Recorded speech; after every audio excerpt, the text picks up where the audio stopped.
Hello everyone, আসসালামু আলাইকুম। আশা করছি আপনারা সবাই অনেক ভালো আছেন। আমরা সবাই আলহামদুলিল্লাহ ভালো আছি। আরও একটি ভিডিও দেখার জন্য আপনাদের সবাইকে ওয়েলকাম জানাচ্ছি। তো আজকে দুদিন পরে ভিডিও শেয়ার করছি। আসলে রমজান মাস তো, যার কারণে একটু ব্যস্ত সময় যাচ্ছে। সে সাথে হচ্ছে দেখা যায় কি ডেলি নর্মাল ভিডিও, মানে ইফতার করা বা সেহরি, তো ওরকম আসলে ভিডিও করা হয়নি। সেই কারণে একটু গ্যাপ যাচ্ছে। তো ইনশাল্লাহ ঈদের পর থেকে আবারও কন্টিনিউ আপনাদের সাথে ব্লগ শেয়ার করব। তো এখন হচ্ছে আমি একটু বের হলাম টুকিটাকি শপিং করার জন্য। দেখা যায় কি আজকে এটা কালকে একটা, একদিনে দেখা যায় কি সব শপিংও হয় না, অনেক শপিংই দেখা যায় কি রয়ে যায়। তো তো আজকে হচ্ছে আমার অনেকগুলো পোস্ট হবে মানে বিদেশের। তো এখানে হচ্ছে প্রচুর পরিমাণে লাক্সারি দেখতে পাচ্ছেন। তো আন্টি কিন্তু আমার কাছ থেকে প্রচুর পরিমাণে ড্রেস নিয়ে গিয়েছে এর আগে। উনি আমাকে অনেক বেশি পছন্দ করে। আর ঈদে হচ্ছে মিহি মিনহার জন্য ঈদের ড্রেসও পাঠিয়েছে। শুধু ঈদে না, উনি এর আগেও অনেকবার মিহি মিনহার জন্য ড্রেসের জন্য টাকা পাঠিয়েছিল, বার্থডের জন্য, তারপরে হচ্ছে এমনিতেও পাঠিয়েছিল। এখানে হচ্ছে আপুর জন্য, সাথে হচ্ছে আন্টির জন্য, দুইজনের জন্য একসাথে সেলাই করা একই মাপের আর কি। তো এগুলো সবই চেষ্টা করব যে মানে ঈদের আগে পাঠিয়ে দেওয়ার জন্য। এগুলো অলরেডি কিন্তু পোস্ট হয়ে গিয়েছে, ম্যাক্সিমাম হচ্ছে ঈদের আগে পেয়ে যাবে। আজকে টোটাল হচ্ছে 5 জনের পোস্ট হবে। তো রমজানের ঈদের আগে অবধি আর কারো পোস্ট হবে না। আর যাদেরই পোস্ট হবে সবগুলাই হচ্ছে ঈদের পরে পোস্ট করা হবে। তো যারা বাহিরে আছেন, কেউ যদি সেলাই করে নিতে চান ড্রেস, লাক্সারি, তারপরে বাংলাদেশি, মালহা, যে কোনো ড্রেস আর কি সেলাই করে পাঠানো যাবে। এখানে হচ্ছে বেশিরভাগ হচ্ছে লাক্সারি ড্রেস, ম্যাক্সিমাম হচ্ছে 6টা লাক্সারি ড্রেস। তো এগুলা যাবে হচ্ছে মালয়েশিয়া। এখানেও টোটাল ঈদের জন্য 4টা লাক্সারি ড্রেস। তো এগুলো সবগুলো সেলাই করে তারপরে পাঠাচ্ছি। তো আন্টি ছিল হচ্ছে ইউএসের। তো ম্যাক্সিমাম উনিও সিলেটের। আপু কোন দেশের বাড়ি কোন জায়গায় সেটা জানি না শিওর। আপু এর আগে আমার কাছ থেকে ড্রেস নিয়েছে, রিপিট কাস্টমার আলহামদুলিল্লাহ। আজকে যে 5 জনের ড্রেস পাঠাচ্ছি সবাই হচ্ছে আমার রিপিট কাস্টমার। ওনারা এর আগে আমার কাছ থেকে আরও অনেকবার ড্রেস নিয়ে গিয়েছে। তো এটাও আমার রিপিট কাস্টমার। এখানে হচ্ছে প্যাটেল, তারপরে হচ্ছে মামা কটন, এরপরে হচ্ছে ব্লক প্রিন্টের, এরপরে হচ্ছে মালহা, পাকিস্তানি, সব মিক্স আছে এখানে।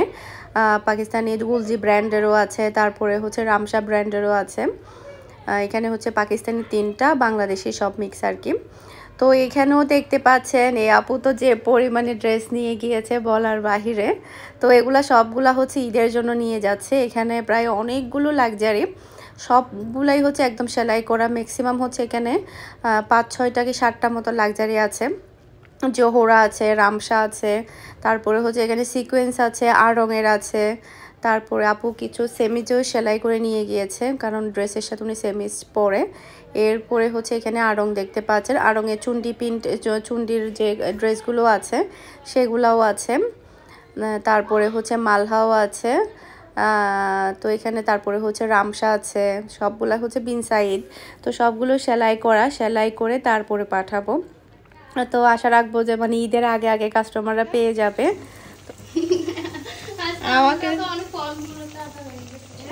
আমাকে যে ইফতার দিবে বলছে, আমি তো একেবারে ভুলে গেছি। কি হলো? হ্যাঁ, আমাকে তো এখন তুমি এখানে কি কাটছো? তুমি তো অল্প অল্প করে কাটছো, সিরা করছো, তরমুজ কাটছো, আঙ্গুর, অরেঞ্জ, কলা, শরবত, তুমি তো সব করে ফেলছো। দেখি এখানে খুলো। তো আমাদের বাসা থেকে হচ্ছে কালকে আমাকে বলেছিল যে মানে ইফতার না করার জন্য। আমি একেবারে ভুলে গেছি, কারণ বাহিরে ছিলাম, কাজে ছিলাম। বাসা এটা হচ্ছে পায়েস, মাশাআল্লাহ অনেক সুন্দর ফ্লেভার আসতেছে। আল্লাহ, এগুলো আমাদের বাসা থেকে পাঠালো, এখন ভাইয়া দিয়ে গেছে। ও গরম গরম একদম বিরিয়ানি। ধরো বের করো। আজকে নানুর বাসার ইফতার করবে।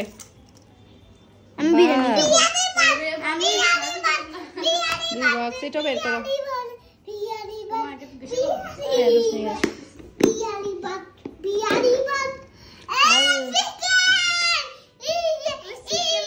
এই না, পেঁয়াজু বেগুনি সবগুলো একটা ইয়াতে করো, ঢেলে নি। চনা বুট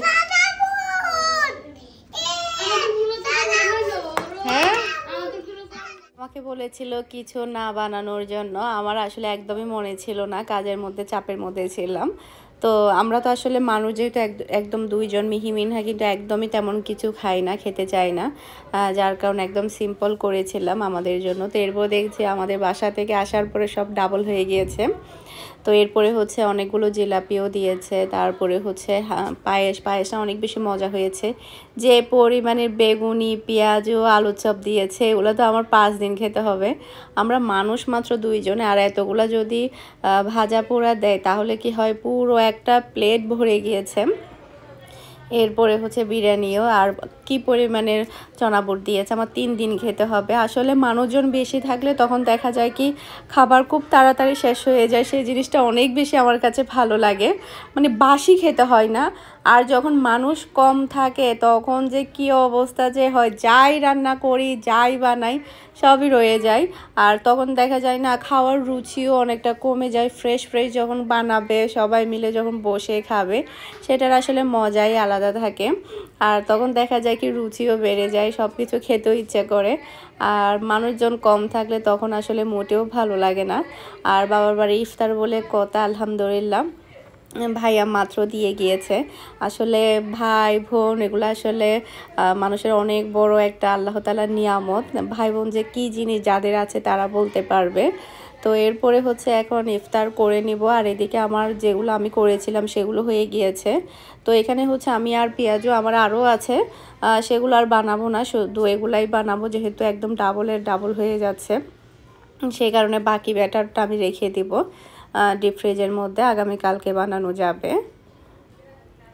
তো ইফতার করার পর আমার আবার একটু বাইরে যেতে হবে, যেহেতু রমজান, সেই কারণে দেখা যাচ্ছে কি টুকিটাকি শপিং এটা সেটা রয়ে যায়। আর দেখা যায় কি আজকে এটা করলাম, আল্লাহ আর একটা জিনিস তো কিনিই নাই, ওটার জন্য আবার যেতে হয়। আবার দেখা যায় কি ওটা কিনে আনলাম, এরপর দেখি যে আরও 2-3টা রয়ে গেল।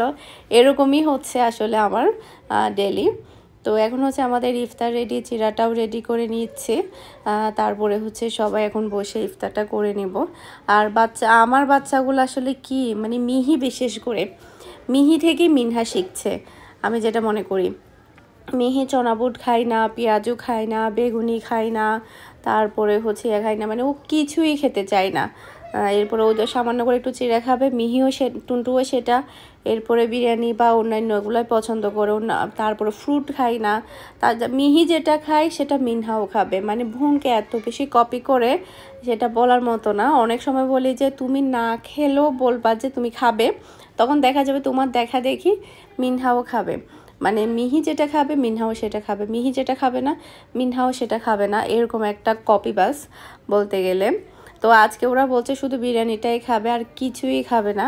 এখানে দেখতে পাচ্ছেন মানে আলুর চপ, বেগুনিগুলো অনেক বেশি মজা হয়েছে। আমি এমনিতেই বুট মাখানো ছাড়া খেয়েছি, অনেক ভালো লেগেছে। বেগুনির মধ্যে হচ্ছে না, আলু চপের মধ্যে হচ্ছে ডিমটা ভেঙে দিয়েছে, মানে সেদ্ধ করে তারপরে টুকরো টুকরো করে ভেঙে দিয়েছে আলুর চপের মধ্যে। এটা আমার কাছে অনেক ভালো লেগেছে, ডিফারেন্ট মনে হয়েছে।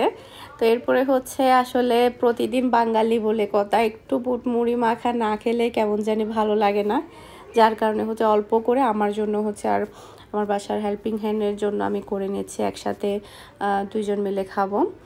তো অল্প করে মেখে নিচ্ছি। মিহি তো টোটালি হাতও দিবে না, এই রমজান যাচ্ছে মিহি কিন্তু একদমই হাত দেয় না। কথা বলে নাই, কি বলছো তুমি?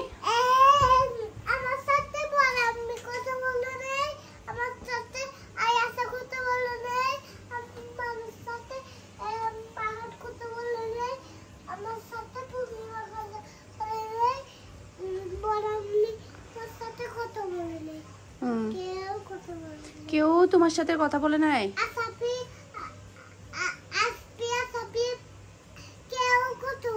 কেন রাখি দিছে?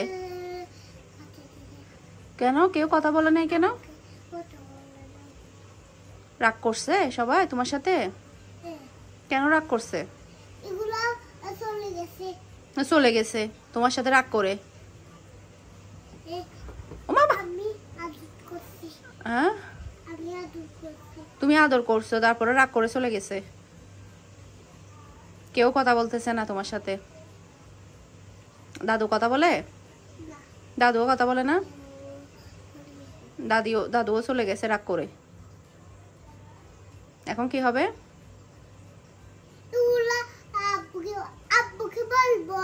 আব্বুকে বলে দিও, সবাই রাগ করে চলে গেছে। আব্বুকে বলে আচ্ছা, ঠিক আছে, বলে দিও। ওকে। তোমার আব্বু কি জন্য গেছে? চকলেট আনতে গেছে তোমার জন্য?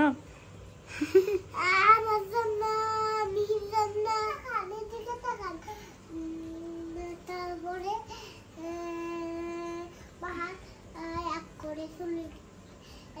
চলে গেছে